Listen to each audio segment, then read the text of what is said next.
Jadi hati-hati kalau ngomong Mbak Cynthia Chandranaya, hati-hati. Sih, ini gue namakan permainannya koin hidup. Gue, Marcelo Radival, pesulap merah Indonesia, menantang Cynthia Chandranaya.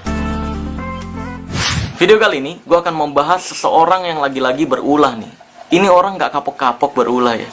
Ini juga gue bahas karena banyak request dari teman-teman semua melalui komentar YouTube dan inbox media sosial gue. Bang, bahas si Cece tuh, dia lagi kena karma atas fitnahannya ke elu dulu. Bang, bahas si Cece dong yang merendahkan MMA. Bang, orang yang fitnah lu dulu sekarang kena karmanya tuh, bahas dong di channel YouTube lu. Dan lain sebagainya. Banyak banget tuh komentar dan request yang masuk ke media sosial gue seperti itu. Nah, ini gue mau kasih tahu ke teman-teman semua bahwa gue punya prinsip dalam hidup. Gue tidak akan membicarakan atau membahas sesuatu hal yang tidak benar-benar gue kuasai.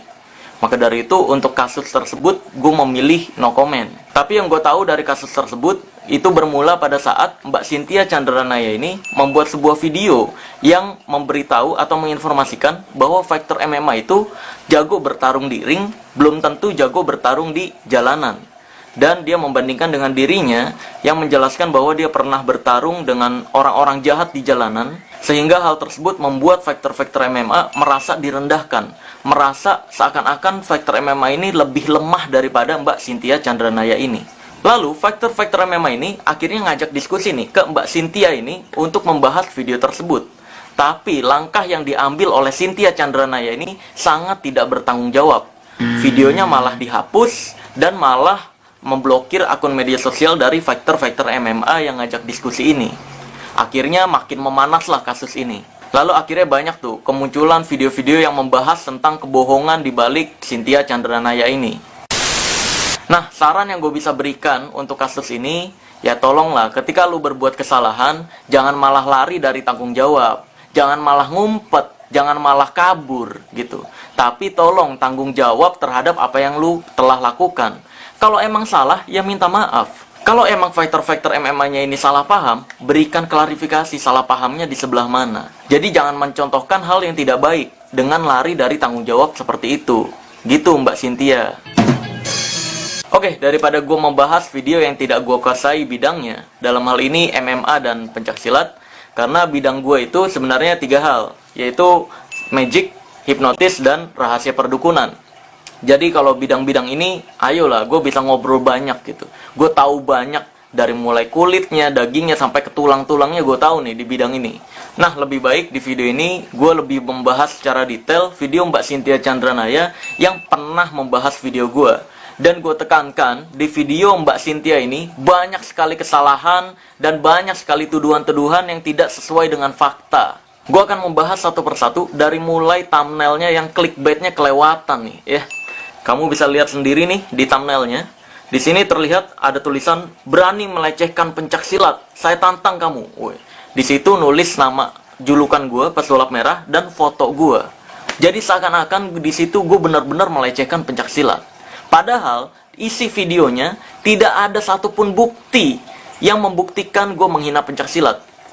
Gue tekankan sekali lagi, nggak ada satupun bukti yang membuktikan kata-kata gue atau perilaku gue atau tindakan gue atau gerakan gue yang melecehkan pencaksilat. Kita bahas nanti satu persatu videonya, oke? Dan di thumbnailnya ini kamu bisa lihat juga nih, ada kata-kata saya tantang kamu pesulap merah. Dan banyak subscribernya dia, banyak orang-orang yang nonton videonya cuma setengah beranggapan dia nantang gue buat adu silat. Padahal di videonya itu, nanti kita bahas deh tantangannya apa sebenarnya di video dia. Jadi bisa dibilang bahwa thumbnail ini banyak banget clickbait yang tidak sesuai dengan isi videonya gitu. Langsung aja kita bahas isi video yang pertama. Perguruan pencaksilat nih. Nah, ya. ini jelas perguruan merpati putih. Semua orang juga tahu ini perguruan merpati putih ya. Oke. Jadi di sini gue stop dulu. Dia mengatakan semua orang juga tahu bahwa ini perguruan merpati putih. Faktanya gua nggak tahu loh itu perguruan merpati putih. Dan faktanya gua nggak membahas tentang perguruan ini dari perguruan mana, perguruan ini perguruan apa. Yang gua bahas adalah pematahan besinya, bukan tentang perguruannya. Oke, lanjut lagi. Nanti Jangan stop sampai sini nih nontonnya. Nontonnya sampai akhir. Akan banyak nih kesalahan-kesalahan yang dia ucapkan terhadap gua. Banyak sekali tuduhan-tuduhan yang dia ucapkan yang tidak sesuai dengan fakta. Oke, lanjut lagi. Dulu ya. Oh, ada cara muternya, siap. Salah, cara Apalagi muternya saya salah. lihat di sini saudara Marcel berkomentar dengan nada yang kurang sopan, Kenapa jadi yonglek aja? Emang sejak kapan yonglek? seolah menyudutkan perguruan Merpati Putih. Oke, jadi di sini dia bilang gue berkomentar dengan nada yang tidak sopan. Nada yang tidak sopan tuh yang kayak gimana coba? Menurut gue, yang tidak sopan itu elu, yang motong-motong video gue seenak jidat, yang gue bahas perdukunan, dibilangnya bahas pencaksilat. Terus juga dia mengatakan seolah-olah, lagi-lagi pendapat yang tidak sesuai dengan fakta. Dia bilang seolah-olah gue menyudutkan Merpati Putih. Padahal dari awal video sampai akhir video yang gue reaction, itu gue nggak menyebutkan sama sekali tentang Merpati Putihnya. Dan gue nggak membahas sama sekali tentang Merpati Putihnya. Nggak percaya? Coba tonton video gue secara full. Siap. Gue suka gaya lu nih bocil. Gila, ini percaya dirinya mantep banget ya. Lanjut lagi. Oke, nah jadi dari situ dia potong tuh. Padahal ada selanjutnya, kata-kata selanjutnya, yaitu yang ini nih video gue. Oh iya, perlu gue tegaskan bahwa gue nggak membahas tentang perguruan pencaksilatnya ya di sini ya. Karena kalau perguruan pencaksilat, atraksi seperti ini tuh nggak ada unsur penipuannya. Biasanya mereka cuma untuk show off atau menghibur dengan atraksi mematahkan besi menggunakan tangan kosong ini. Nggak ada unsur penipuan sama sekali. Beda lagi dengan dukun atau orang yang katanya pintar, yang biasanya mereka melakukan hal seperti ini dan mengatakan bahwa hal ini akibat dari jimat tertentu. Dan ujung-ujungnya mereka akan jual benda sampah yang mereka sebut jimat dan mengatakan bahwa jimat tersebut dapat meningkatkan tenaga dalam. Nah, jadi udah jelas nih bahwa gue menampilkan reaction video pencaksilat tersebut itu untuk membedakan antara dunia pencaksilat dengan dunia perdukunan yang gue bahas. Ya, dan selesai tuh. Bahas tentang pencaksilat itu cuma sampai menit 3:40 itu doang tuh, ya. Selanjutnya gue reaction video yang lainnya, bukan pencaksilat. Mohon bersabar, ini ujian. Mohon bersabar. Jadi, dari pendapat dia yang tidak sesuai dengan fakta ini, gue bisa simpulkan bahwa bukan gue yang menyudutkan Merpati Putih, tapi yang sesuai fakta adalah si Cynthia ini yang menyudutkan gue seolah-olah gue menyudutkan Merpati Putih. Dan gue nggak pernah menyebutkan tentang Merpati Putihnya. Karena gue memilih video tersebut untuk gue reaction bukan karena dari Merpati Putihnya, tapi karena adegan lucu yang dipraktekkan oleh praktisi anak kecil pencaksilat tersebut. Jadi bisa ditekankan bahwa di sini bukan gue yang menyudutkan Merpati Putih, tapi si Cynthia ini yang menyudutkan pesulap merah seolah-olah menyudutkan Merpati Putih. Mohon bersabar, ini ujian. Mohon bersabar.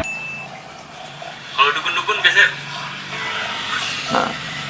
Nah, yang di sini sampai bawa orang sakti dengan gaya kalau menurut saya kurang pantas. Oke, jadi di sini dia bilang bawa-bawa orang sakti. Emang bukan bawa-bawa orang sakti. Gue emang ngejek dan menghina dunia perdukunan. Dan gue bahkan menegaskan dukun itu cuma ada dua. Kalau nggak cabul ya nipu. Kalau emang ada dukun yang beneran sakti beneran, datanglah ke sini ke Jakarta, tunjukin apa yang dia bisa kesaktiannya. Gue pastikan gue bisa bongkar rahasianya secara langsung di lokasi. Dan juga mengandung unsur mendiskriminasi tenaga dalam. Nah, ini dia bilang mengandung unsur mendiskriminasi tenaga dalam. Padahal di video gue tersebut nggak ada bahas tentang tenaga dalaman. Di situ gue bahas tentang aktingnya dukun ketika mau mempraktekkan keajaiban. Dimana yang dipraktekkannya itu keajaiban receh, tapi aktingnya banyak. Gitu, bukan tentang tenaga dalam. Ya, jadi hati-hati kalau ngomong Mbak Cynthia Chandranaya. Hati-hati. Lanjut lagi ke pembahasan berikutnya. Hal yang saudara Marcel sudah tahu, tentunya saya juga sudah tahu karena saya juga dari pencaksilat. Tapi ada hal yang saya tahu yang saudara Marcel belum tahu. Oke, jadi di sini bisa gue tekankan ya. Dia bilang ada sesuatu hal yang dia tahu, tapi gue nggak tahu. Ya, kita cari tahu. Kira-kira menurut dia apa yang gue nggak tahu nih ya? Coba kita cari tahu ya. Oke, saya akan coba jabarkan. Tuh, dia mau jabarin nih guys, oke? Pencaksilat itu ada tingkatan-tingkatan dan levelnya. Dalam pencaksilat ada tingkatan-tingkatan, oke. Besi Dragon R1 atau R2 itu memang karena ditetapkan untuk siswa pemula. Oke. Gunanya untuk apa? Gunanya untuk menambah semangat berlatihnya dan menimbulkan rasa kepercayaan diri. Karena ini bagus banget untuk psikologis siswa pemula tersebut. Yang saya mau bahas di sini adalah bahwasanya dalam pencaksilat itu ada tingkatan yang lebih tinggi dan lebih tinggi lagi. Jadi tingkat ketebalan besi itu pun akan semakin tinggi. Tingkat kesulitannya pun akan semakin naik. Oke, jadi di sini dia beranggapan gue nggak tahu bahwa besi dragon itu ada tingkatan-tingkatannya. Padahal di video asli gue udah jelaskan secara detail besi yang biasa dipatahkan itu besi dragon R setengah, R1, R2, lalu ada tingkatannya lagi. Kalau dalam pencak silat gue udah jelaskan di video gue ada R3, R4. Ya, nih gue buktiin kalau gue mau ngomong sesuai fakta, nggak sesuai pendapat pribadi.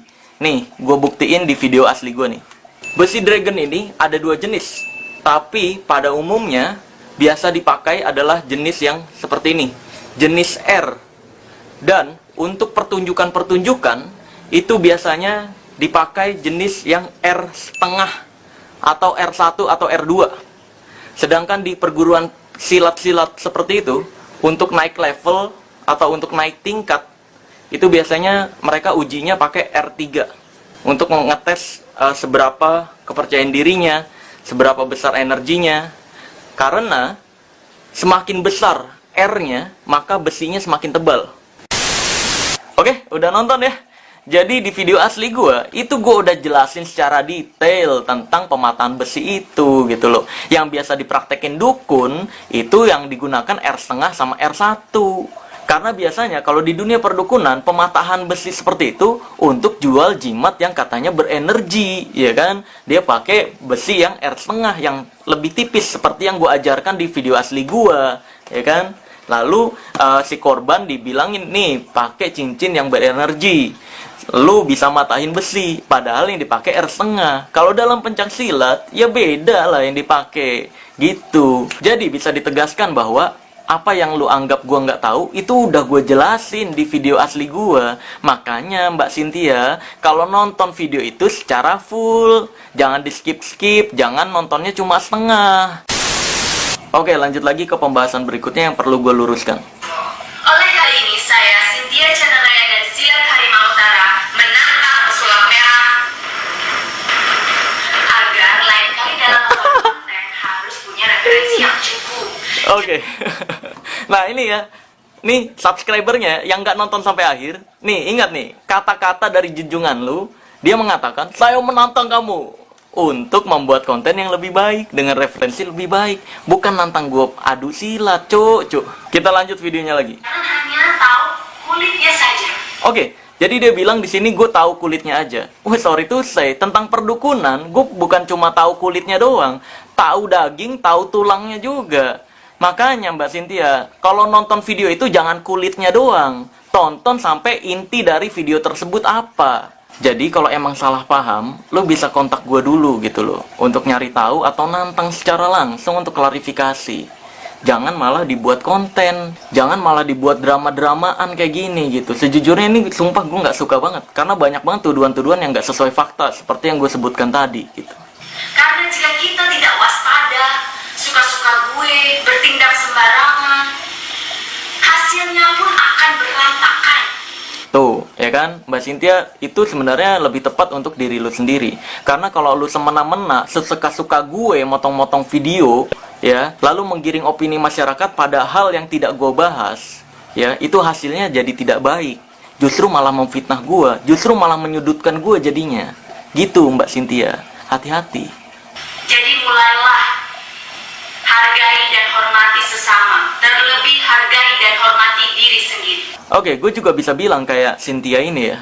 Hargai diri sendiri, hargai edukasi yang orang lain telah buat, pahami apa yang dia maksud, pahami dari isi videonya, dan yang lebih penting, tonton dulu videonya secara full kalau mau komentarin video tersebut. Jangan nonton video setengah, langsung buat videonya, langsung dikomentarin. Karena itu salah paham, dan kesalahpahaman kalau udah di-share ke publik, itu jadi tuduhan, jadi fitnahan. Seperti itu, Mbak Cynthia. Oke? Jadi di sini gue, Marcelo Radival, pesulap merah Indonesia, menantang Cynthia Chandranaya untuk nonton video itu secara full. Jangan nonton videonya setengah-setengah. Jangan nonton video itu di skip-skip, karena dapat menimbulkan kesalahpahaman. Dan kalau kesalahpahaman tersebut udah di-share ke publik, itu jatuhnya jadi fitnah. Oke. Nah, sekarang gue akan menunjukkan sebuah keajaiban yang asli dan nggak ada kecepatan tangan, nggak ada bohong-bohongan atau trik-trikan atau apalagi video editingan ya. Nah, di sini gue punya kartu dan koin, boleh dilihat ke bawah, ya, kartu dan koin. Dan ini normal ya, tuh kartunya nggak ada apa-apa, koinnya juga nggak ada apa-apa ya. Nah, sekarang langsung aja gue akan coba mempraktekkan menggerakkan benda tanpa disentuh. Watch, bentar, takut jatuh nih koinnya. Dan ini gue tegaskan, ini bukan video editing, nggak ada kecepatan atau kelihayan tangan sama sekali. Ini nggak ada tali apapun ya.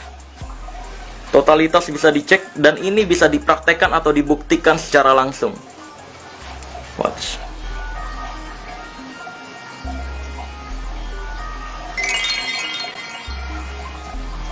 See? Ini gue namakan permainannya koin hidup. Naik terus bro, naik terus.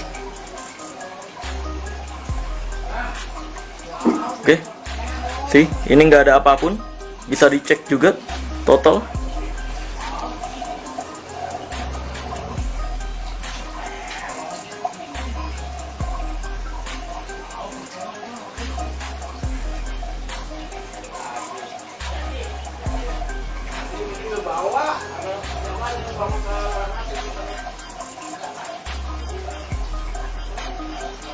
Naik lagi, sedikit lagi. Stop.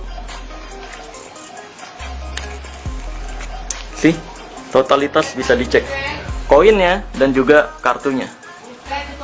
Oke. Oke. Jadi kayak gitulah kurang lebih keajaiban yang asli, tanpa video editing dan bisa dibuktikan secara langsung, nggak pakai kabur-kaburan ketika minta dibuktiin. Nah, untuk penutup video kali ini, gue ingin memberikan saran untuk Cynthia Chandranaya, kata-kata dari Jim Rohn. Ini beliau motivator dan pengusaha di luar negeri. Kata-katanya seperti ini. Jadilah kuat, tapi tidak kasar. Jadilah baik, tapi tidak lemah. Jadilah berani, tapi tidak menggertak. Rendah hati, tapi tidak malu-malu. Boleh bangga, tapi jangan sombong. Oke? Dan gue akan tutup video kali ini dengan tagline ilmu merah. Jadilah lebih pintar daripada orang pintar, dan jadilah lebih normal dari paranormal. Oke? Bye-bye. Ingat, kalau misalkan emang lu berbuat salah, jangan lari. Coba belajar tanggung jawab terhadap apa yang lu lakukan. Jangan malah kabur, jangan malah lari, jangan malah sembunyi. Oke? Bye-bye.